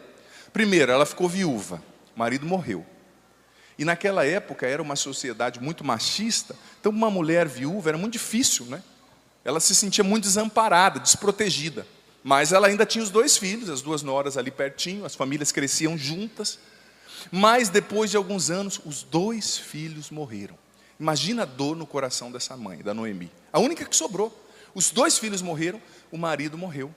E ela decidiu, olha, já que toda a minha posteridade morreu, eu vou voltar para a minha terra, Belém. Só que ela estava sozinha, Noemi. Era uma senhora já de idade, não tinha ninguém por ela. O normal daquela época era que as noras a acompanhassem para cuidar dela. Você vê isso em Ruth, capítulo 1, a partir do versículo 7 seguintes. Mas ela disse assim, olha para as noras, vocês devem ficar, aqui é a terra de vocês, né? Os pais de vocês estão aqui. Mas sabe quando a pessoa diz por dizer, né? Como quando a tua sogra faz aquele almoço e diz assim, eu nem acertei tanto hoje. Esperando que você fale, não, sogrinha, está maravilhoso. E às vezes você não entende e fala, é mesmo, está faltando sal. Nossa, vai dormir com os cachorros, meu filho. Você está perdido. Mas Noemi falou mais ou menos assim, não, vocês não precisam ir comigo. Mas Noemi, no fundo, como era o costume daquela época, estava esperando. Por quê? Porque ela era sozinha, era viúva, era uma pessoa idosa, ela não podia trabalhar, ela não ia conseguir ter filhos, casar de novo. E Orfa, uma das noras, falou, tá bom, eu vou embora então para adorar os meus deuses, ou seja, abandonar, porque ela tinha se convertido por causa dos maridos ao Deus verdadeiro, ao Deus único. Vou voltar para a minha terra. E Ruth falou, não, eu vou com você onde você for, porque afinal, né, você é uma idosa, eu preciso cuidar de você. E com certeza Noemi se sentiu traída pela sua nora. Com certeza Noemi sentiu assim: nossa, você é egoísta, hein? Você só pensa em você. Nós somos uma família. Porque naquela época era muito comum esse costume. Hoje, infelizmente, se mudou muito, né? Não tem mais aquele senso de pertença como se tinha. O senso de família. Mesmo ela não sendo filha, elas eram uma família ali, depois que a menina casou, nos padrões daquela época.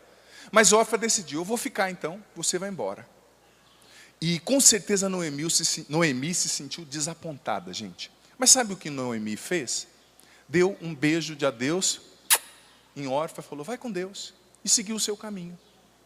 Quando eu li essa passagem, mexeu tanto comigo, porque no final do ano de 2019, é como se Deus me perguntasse: Padre Adriano Zandoná, em que no final desse ano você precisa dar um beijo de adeus, deixar partir e ir para frente? Porque Orfa ali representa o quê? Os sonhos quebrados, as frustrações, aquilo que não deu certo, as pessoas que você perdeu, as traições que você sofreu, os medos, a culpa, a inferioridade, as rejeições, as derrotas. Representa tudo isso. Mas o que Noemi fez? Beijou. Naquela época o beijo era uma saudação muito comum para chegar e para sair, e disse: vá com Deus. A pessoa tem que ser muito madura, veja bem, para ser capaz de dar um beijo de adeus desse, se desprender do passado e ir para frente. A pessoa tem que ser muito madura para aprender com o passado sem viver nele. Aprenda com o seu passado, mas não viva nele. O passado é um lugar de aprendizado, não de moradia. É um lugar que você tem que ir lá para aprender, mas não fica lá. Sabe? Noemi simplesmente deu um beijo de adeus e falou: vai, segue o teu caminho. Claro que a pessoa tem que ser madura para ser capaz de dizer isso. Porque veja bem, a gente não tem o direito de entrar num ano novo trazendo tanta coisa velha dentro da gente. A gente não tem o direito, se você quer ser feliz, obviamente, filho, filha, você aqui, você em casa, a gente não tem o direito, nem a necessidade de trazer para o ano novo tudo que é velho. De trazer para o ano novo as coisas que não merecem mais viver dentro de você. Quantas coisas a gente precisava ter dado um beijo de adeus e simplesmente ter deixado passar, mas a gente continua preso naquilo ainda. Quantas coisas você poderia pensar agora? Talvez frustrações que você traga. Padre, não deu certo. Padre, eu queria tanto, mas não aconteceu. Filho, filha, aprenda uma coisa. Quando um sonho não dá certo, Deus já tem outro sonho para você sonhar. Mas se você não fecha a porta antiga, Deus não abre a porta nova. Se você continua vivendo no ontem, Deus não faz o amanhã e o hoje acontecerem com exatidão, porque Ele não consegue, você está preso.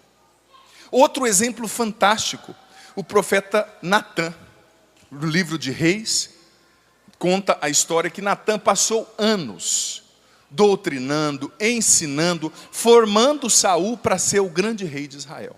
Gente, diz a Bíblia que Saul tinha aparência de rei. Se é que rei tem aparência, né? Saul era forte, era bonito, era grande, ele fazia, ele tinha uma voz poderosa. E Natã gastou anos formando Saul. De repente, Saul fez umas pobres escolhas, ele desobedeceu a Deus, ele pisou muito na bola e Deus rejeitou Saul. Só que aquilo para o profeta Natã representava uma derrota muito grande. Sabe quando você coloca todos os seus esforços num projeto? Sabe quando você se empenha para dar certo e faz o seu melhor e age como você nunca agiu e coloca seu melhor tempo, sua melhor disposição e aquilo simplesmente não dá certo? E o que fez o profeta Natã? Estava lá chorando, sentindo pena de si mesmo. Você conhece alguém que tem dó de si mesmo, né? Aquela pessoa: ai meu Deus, eu sofro tanto. Padre, o que mais padre faz é ouvir gente assim. Tem hora que eu tenho vontade de dar uma bênção assim, ó, com a mão fechada, no meio da testa. Deus te abençoe, acorda infeliz, abençoado. Não é? A pessoa tem uma dó, não vou fazer isso em você não, tá? Fica tranquilo, que é o tamanho da mão do padre, né?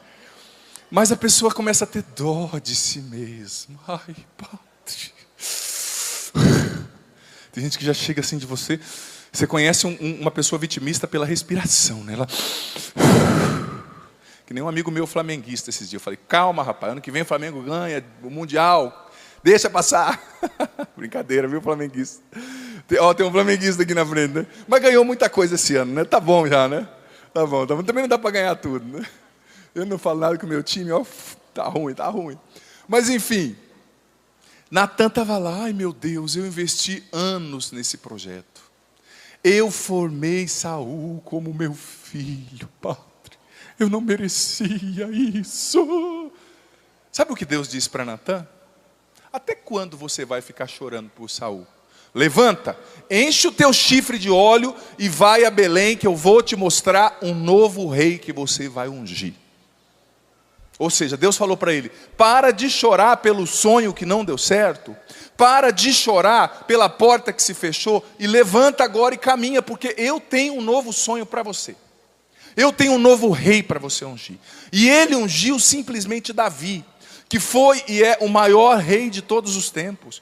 Davi é citado em mais de 50 livros na Bíblia. Ele é o símbolo da monarquia, do reinado em Israel. Sabe? Mas Deus teve que dar um chacoalhão em Saul. Em Natan, aliás. Para de chorar por Saul. Levanta. Filho, se Deus fechou uma porta na sua vida, não adianta você querer reabrir. Se fechou, fechou. E Deus só fecha uma porta quando Ele tem uma outra melhor para você. Mas se você ficar chorando pela porta que se fechou, talvez você chegou nesse ano de 2019, e eu respeito a tua dor, viu? Eu respeito o teu sofrimento. Talvez a porta que se fechou representa a morte de um ente querido, representa um emprego que você tinha e perdeu, representa talvez uma coisa que você queria muito e não aconteceu, representa um filho que te desapontou. Mas Deus disse para Natan, e eu estou dizendo para você, isso é uma ordem dele para nós. Deus disse, para de chorar. Até quando você vai chorar por Saul? Até quando? Levanta, enche o teu chifre de óleo. O que representa o chifre para um profeta? O chifre é o símbolo da missão do profeta. Porque com aquele chifre cheio de óleo, ele ia fazer a obra que Deus tinha confiado a ele. Ele ia ungir reis, ele ia abençoar pessoas. Era o símbolo da sua missão. Deus está dizendo para ele, olha, a sua missão não acabou. Até quando você vai chorar por Saul? Deus está dizendo hoje para você, filho, filha, para você, aqui e em casa, até quando você vai chorar por aquilo que não aconteceu? Até quando? Olha, eu contei esses dias em uma pregação que eu fazia, que uma das experiências mais fortes que eu já tive na minha vida como padre, por incrível que pareça, aconteceram em hospitais e em UTIs. Porque você vê os padres aqui pregando, você não imagina como é a vida da gente. Sobretudo quando eu morava em São Paulo, uma das coisas que padre mais faz, acaba fazendo muitas vezes, é ir em hospital. Eu estive agora no Paraná visitando a minha família, inclusive um abraço aos meus familiares lá no Paraná, e fui visitar um funcionário do meu pai, muito querido, muito amigo, que está tratando um câncer. Fui no hospital do câncer. O padre vai muito nos hospitais, nos velórios, né? A gente lida com isso todo dia. E uma das experiências mais fortes que eu vivi, gente, eu tinha 1 ano e meio de padre em São Paulo, foi quando eu fui à UTI, dar a bênção numa pessoa que estava em fase terminal, e logo depois, uma moça que era filha dessa mulher falou, padre, já que o senhor está aqui, né? A gente vai, como dizia o padre Léo, com essa coleirinha de padre aqui, né? As pessoas já veem e falam, padre, vem cá dar uma bênção na minha mãe, padre, vem ver fulano. E eu cheguei para dar uma bênção nessa mulher, para dar um unção dos enfermos, na verdade, né? O sacramento. E ela falou, padre, pediu para a filha sair, né? Quando ela pediu para a filha sair, eu entendi que ela queria se confessar ou dizer alguma coisa. Sabe o que essa mulher me disse? Ela tinha ali os quase 90 anos, estava morrendo com câncer. Eu sabia que ela ia morrer. Ela sabia que ela ia morrer. Sabe o que ela me disse? Padre, em outras palavras, eu vou traduzir do meu jeito, né? Eu passei a vida inteira, ela me disse, esperando o meu marido perfeito, que o meu marido fosse o marido ideal. Passei a vida inteira esperando que os meus filhos fossem os filhos ideais. Passei a vida inteira esperando que eu tivesse mais dinheiro, que eu tivesse mais bonita, que eu tivesse mais isso. Padre, eu passei a vida inteira esperando a família ideal e a vida ideal. Padre, a família ideal e a vida ideal nunca chegaram. Eu não amei a família real, porque eu estava esperando a família ideal. Eu não vivi a vida que eu tinha, porque eu estava esperando uma vida que não era minha. Padre, a minha vida passou, eu sei que eu vou morrer, e eu não tenho tempo mais de voltar, e eu estou muito triste por causa disso. Se coloca no meu lugar, o que o padre vai dizer numa hora dessa? Por isso que eu peço para você, reze por nós. Gente, que triste, mas ao mesmo tempo foi uma das maiores lições que eu recebi na minha vida como padre. Presta atenção. Ela disse: padre, eu passei a vida inteira esperando o marido ideal. O marido ideal não chegou e eu não amei o marido real. O filho ideal não chegou e eu não amei o filho real. Ela passou a vida inteira brigando com a vida que ela tinha, porque a vida que ela tinha não era a vida que ela queria.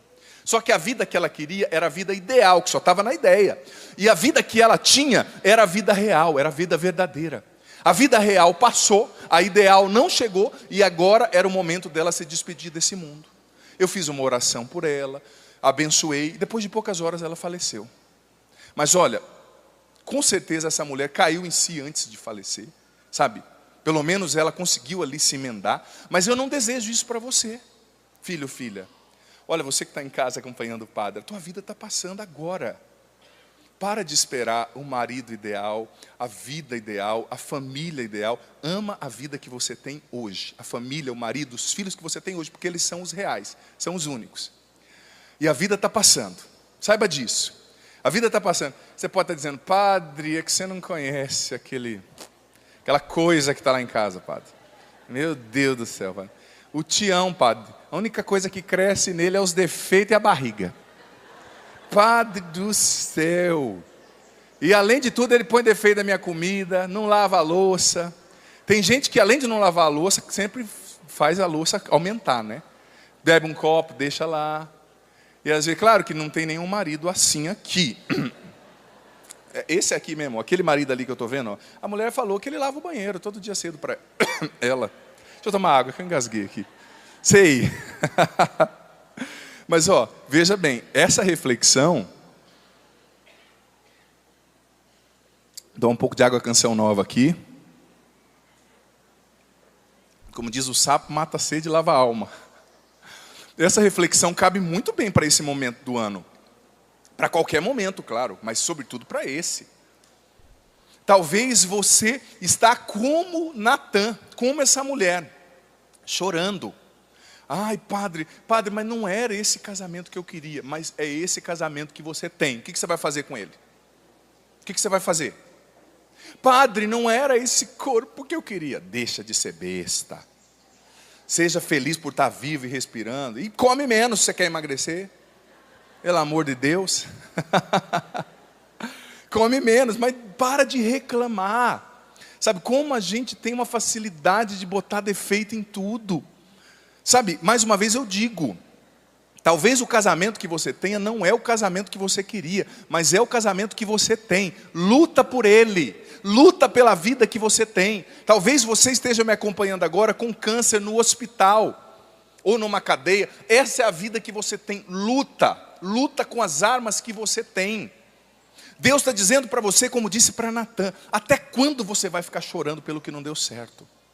Filho, talvez você tenha muitas cicatrizes, sim. Você viveu perdas, traições, sofrimentos.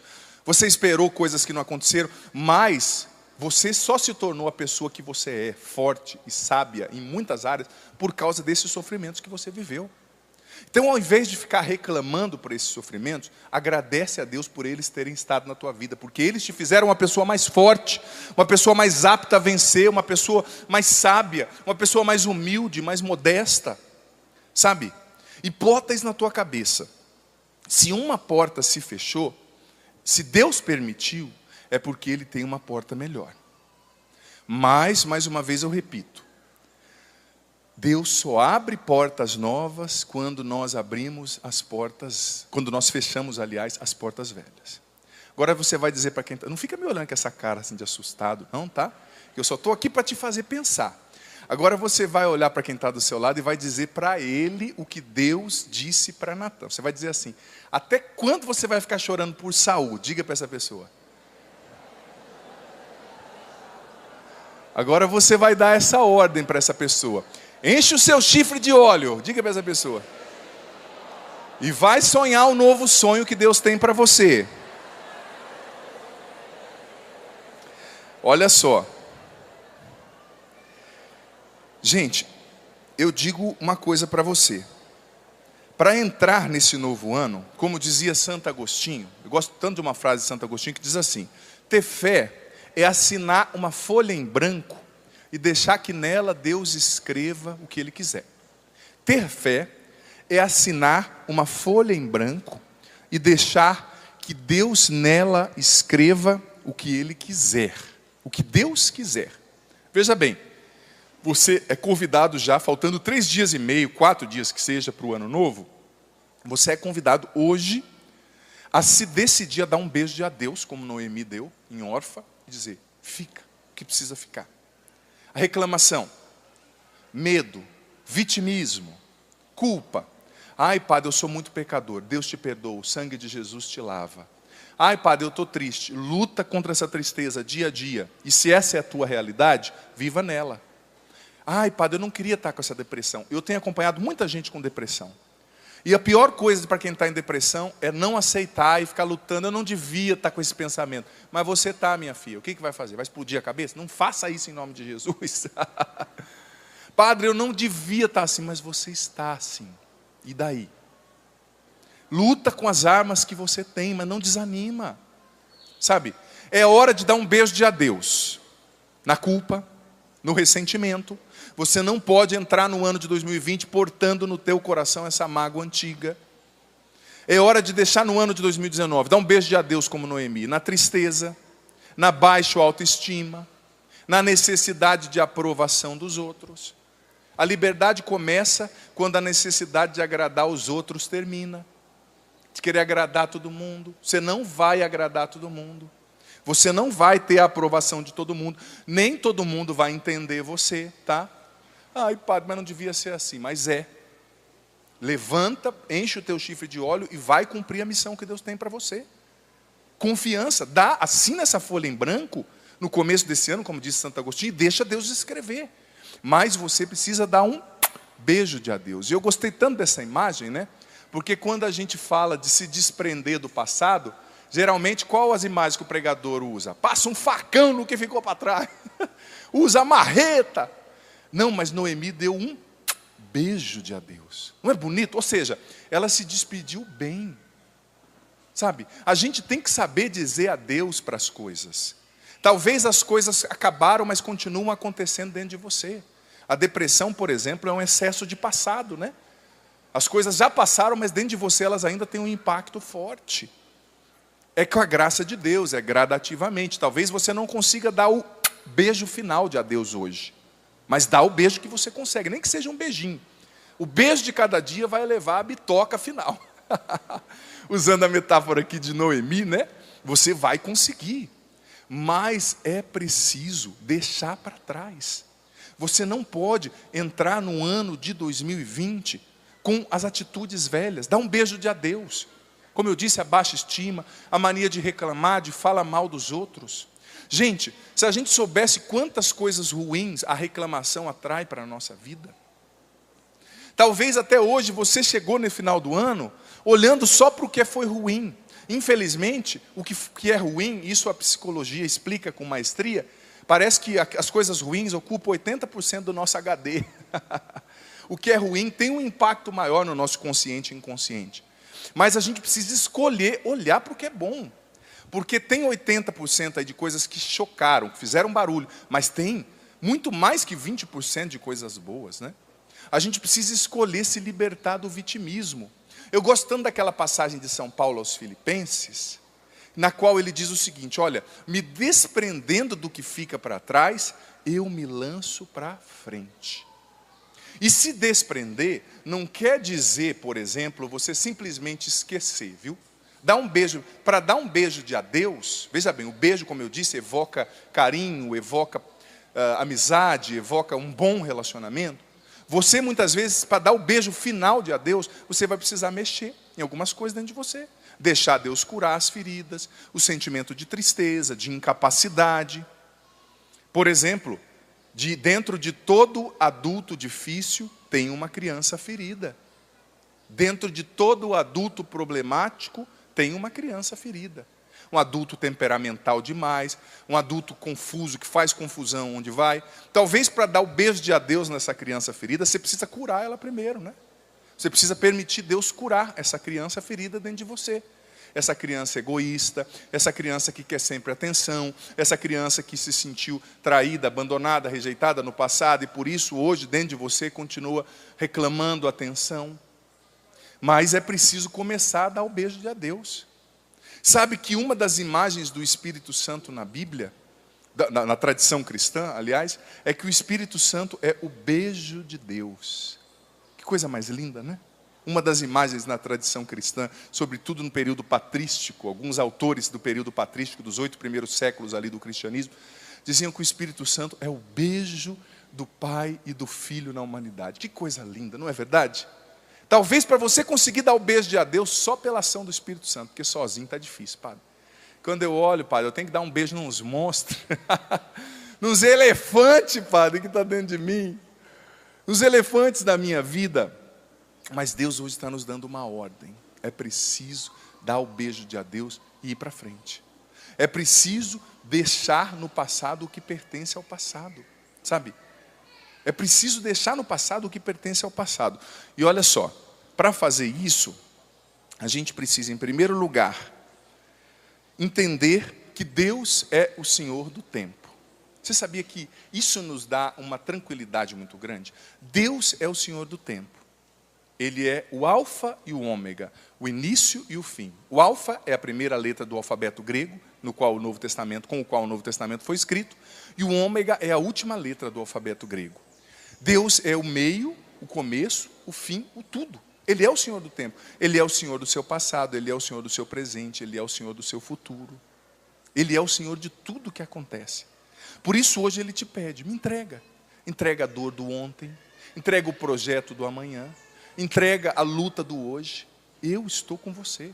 Eu posso te curar. Eu posso te levantar. Amém? Quero convidar você a ficar em pé. Eu deixei um espaço grande para a gente rezar junto, porque já no começo desse acampamento, eu penso que um momento de oração vai ser muito importante.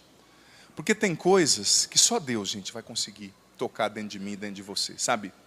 Tem áreas que só o Espírito Santo, o beijo de Deus, vai conseguir transformar dentro de nós.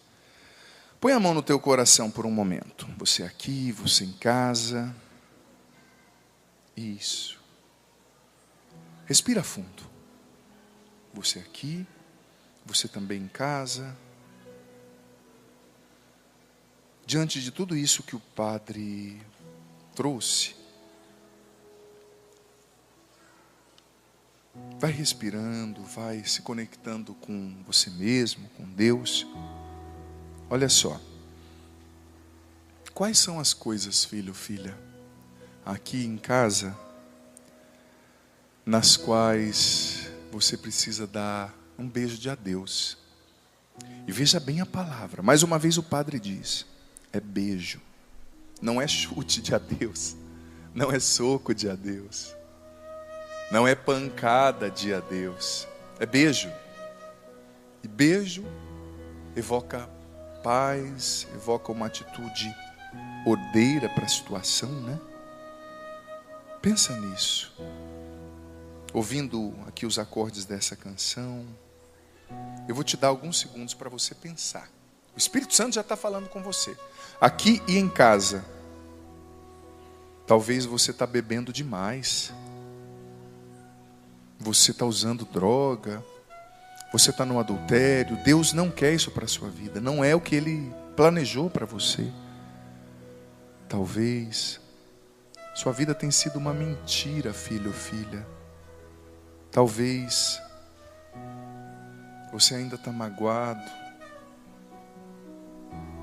Você ainda está apegado à dor de ter perdido o teu filho. O Senhor respeita você. Eu também. Mas é hora de ir para frente. Respira fundo. Com a mão no teu coração, você vai num primeiro momento rezar com o Padre. E depois nós vamos cantar juntos, vamos viver um momento forte. Me vinha ao coração de ter um momento forte de oração já no começo do encontro. Claro, nós rezamos antes, mas nós não tínhamos essa direção da palavra. Reze comigo. Espírito Santo. Mais forte, Espírito Santo. Eu te entrego nesse momento. Toda a minha história. Todas as experiências que eu vivi neste ano. Minhas dores. Minhas cicatrizes. Meus medos. Minhas derrotas. Eu te entrego, Espírito Santo. Os relacionamentos que não deram certo. Os sonhos que foram sepultados. As memórias dolorosas. As noites escuras. As enfermidades. As feridas. As palavras duras que me machucaram. Eu te entrego, Espírito Santo. Todas as perdas. Todos os medos. Talvez, Espírito Santo, eu tenha sido traído nesse ano. Talvez, Espírito Santo, pessoas não acreditaram em mim. Pessoas me humilharam. Talvez eu perdi coisas, pessoas, mas eu te entrego tudo isso. E eu te peço, Espírito Santo, vem sobre mim agora com poder. Batiza-me. Cura-me. Enche-me de esperança. Capacita-me a dar o beijo de adeus. Como Noemi. Deixar as coisas passarem. Cura, Espírito Santo. Tudo que está em desordem dentro de mim. Talvez a minha autoestima esteja tão abalada. Talvez a tristeza me corroendo. Maus pensamentos, desânimo, ansiedade. Vem, Espírito Santo. Coloca as coisas em ordem dentro de mim. Vem, Espírito Santo. Age na minha mente. Liberta-me das ilusões. Talvez eu fiquei esperando as coisas perfeitas, as pessoas perfeitas, e eu vivi na revolta, sem aceitar minha realidade. Mesmo que a minha vida não seja ideal, não seja o que eu quero, eu a aceito, Espírito Santo. Ela é a minha vida, a única que eu tenho. Eu aceito a minha família. É a única família que eu tenho. Vem, Espírito Santo. Eu quero dar esse beijo de adeus. Eu quero deixar as coisas passarem. Eu quero fechar as portas que eu preciso fechar. Eu quero abrir as portas que eu preciso abrir. E eu sei que tudo começa na minha mente. Vem, Espírito Santo, sobre a minha mente. Liberta as cadeias da amargura na minha mente, da derrota, do pessimismo, da negatividade. Liberta minha mente, Espírito Santo, dos pensamentos de morte, de derrota, dos pensamentos que me desviam da fé. Liberta minha mente, Espírito Santo, de uma mentalidade contrária ao Evangelho. Lava a minha mente, lava o meu pensar, cura as minhas lembranças. Eu me abro, eu preciso. Vem, Espírito Santo. Eu quero dar o beijo de adeus. Eu quero encher o meu chifre de óleo para ir sonhar o novo sonho que Deus tem para mim. Eu profetizo que o meu 2020 será uma bênção, será o melhor ano da minha vida, um ano de realizações, de intimidade com Deus, de surpresas de Deus, de vitórias, de bênção. Eu consagro o meu 2020 a Ti, Espírito Santo. Eu consagro o meu 2020 a Ti, Virgem Maria. Jesus, seja o Senhor do meu 2020. E nesse momento, em Teu nome, Jesus, eu renuncio, eu dou o beijo de adeus para os meus vícios, pecados, culpa, tristeza, a tudo que me prende, a feridas do passado. Eu renuncio tudo isso. Em Teu nome, Jesus, eu dou o beijo de adeus e Te peço, Espírito Santo, enche a minha alma, enche o meu coração. Eu sei que a noite, a tristeza, a angústia, muitas vezes me visitaram neste ano, mas elas não tiveram a última palavra. A última palavra é de Deus. Me vem ao coração de conduzir uma dinâmica tão simples, mas tão eficaz. Nós vamos ficar agora de 2 em 2. Você vai ficar de frente com a pessoa que está do seu lado, talvez até o seu marido, seu amigo, seu pai, seu irmão. Já vi que tem muita gente suando pelo olho por aqui, né? Isso é o Espírito Santo que já está trabalhando. E veja bem, é tão bonita essa dinâmica. Eu me recordo num acampamento de Ano Novo que eu passei aqui, quando eu era nem vocacionado da Canção Nova ainda. Foi uma experiência tão linda.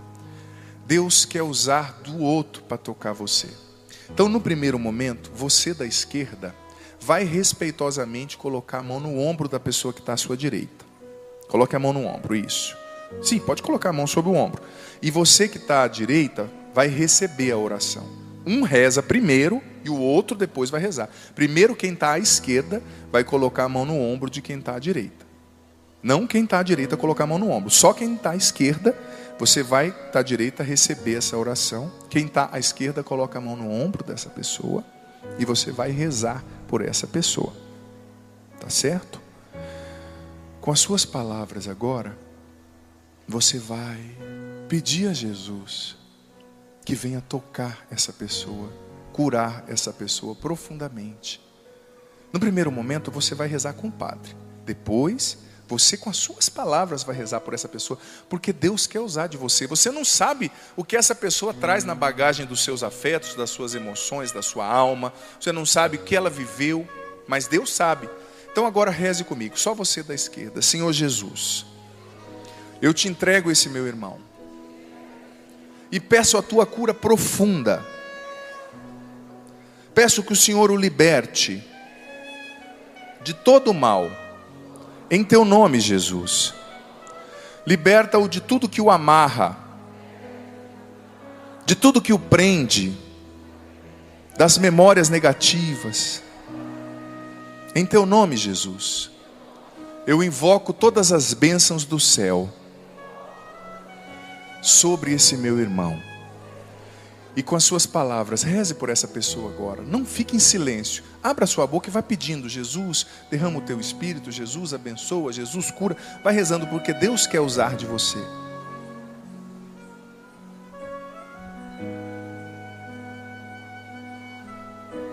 Solta a tua voz. Vai rezando.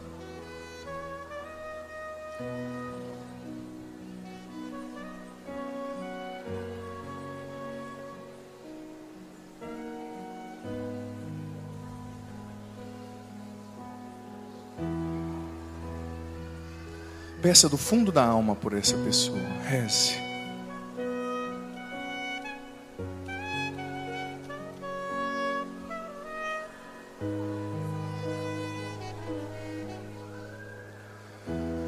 Agora você que recebeu a oração, você vai rezar pela pessoa que rezou por você. Isso, quem estava à esquerda agora vai receber a oração. E quem estava à direita vai rezar. Agora você que estava à direita, impõe a mão sobre o ombro dessa pessoa. E você vai rezar agora. Solta a tua voz com as tuas palavras. Vai rezando por essa pessoa. Sem medo, solta a voz. Deus quer usar de você. Vá proferindo bênçãos. Vá profetizando coisas boas. Vá rezando, solta a voz. O padre vai dar uns minutinhos para você rezar por essa pessoa.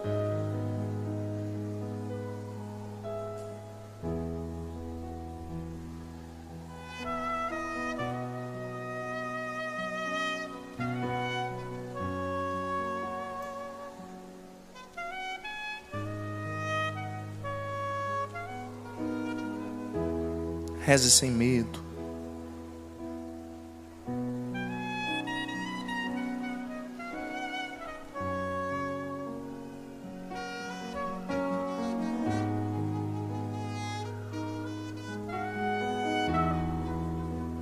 Reze.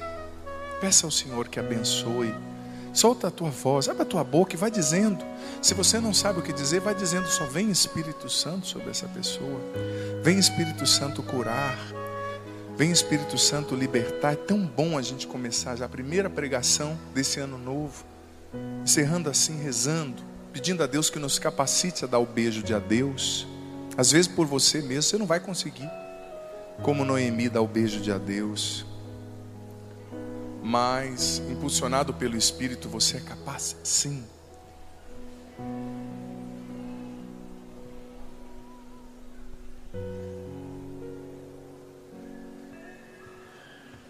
Isso. Dá um abraço nessa pessoa agora. Dá um abraço nessa pessoa. Mas o abraço, não qualquer abraço, o abraço de Noemi. De alguém reconciliada com a própria história. No fundo, Noemi era alguém reconciliada com a própria história, que soube fechar uma porta e deixar Deus abrir outra. Abrace essa pessoa. Isso. Que ninguém fique sem um abraço, viu? Que coisa boa, né, gente? Como é bom sentir isso. Agora, com a mão no teu coração, fecha os seus olhos um momentinho. Isso. Fecha os seus olhos. Você aqui, você em casa. A gente termina esse ano, começa o próximo, né, 2020, na certeza, com a certeza, de que com Deus nós somos mais que vencedores. E ainda que venham lutas, eu disse das cicatrizes, você talvez chegou aqui com cicatrizes. Mas elas são sinais de que você é um combatente. Elas são sinais de que você é um guerreiro, uma guerreira. Você aqui, você em casa. Mão no teu coração. Respira fundo. E nunca te abandonará. Nunca te abandonará. Nunca te abandonará. Nunca te abandonará. E nunca me abandonará. Nunca me abandonará. Nunca me abandonará. Nunca me abandonará. Isso, nunca me abandonará. E nunca me abandonará. Nunca me abandonará. Cante. Nunca me abandonará. E nunca me abandonará. Nunca me abandonará. Nunca me abandonará. Nunca me abandonará. O Senhor esteja convosco. Ele está no meio de nós. Que desça sobre você, filho, filha, tua mente, teu coração, tua família, tua alma, tua mente. sobre as pessoas que você traz no coração nesse momento, os impossíveis talvez, que desça sobre essas realidades nas quais você decidiu dar um beijo de adeus, para que você de fato vá para frente. Eu corto tudo isso no nome do Senhor Jesus, que desça e permaneça a bênção do Deus Todo-Poderoso, Pai, Filho, Espírito Santo. Amém. Amém. Vamos aplaudir o nosso Deus, que nunca nos abandona. Pode ser mais forte. E se decida, ó, faz até o gesto assim, ó. Dá um beijo para cima, é o beijo de adeus, ó. Como Noemi. Ó. Deixa no passado, dá o beijo de adeus e vá para frente. Amém? Nunca me abandonará. Mais uma vez eu quero ouvir você cantando na primeira pessoa. E nunca me abandonará. E nunca me abandonará.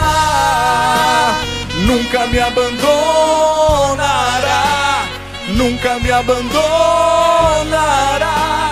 Nunca me abandonará. E nunca me abandonará. Nunca me abandonará. Nunca me abandonará.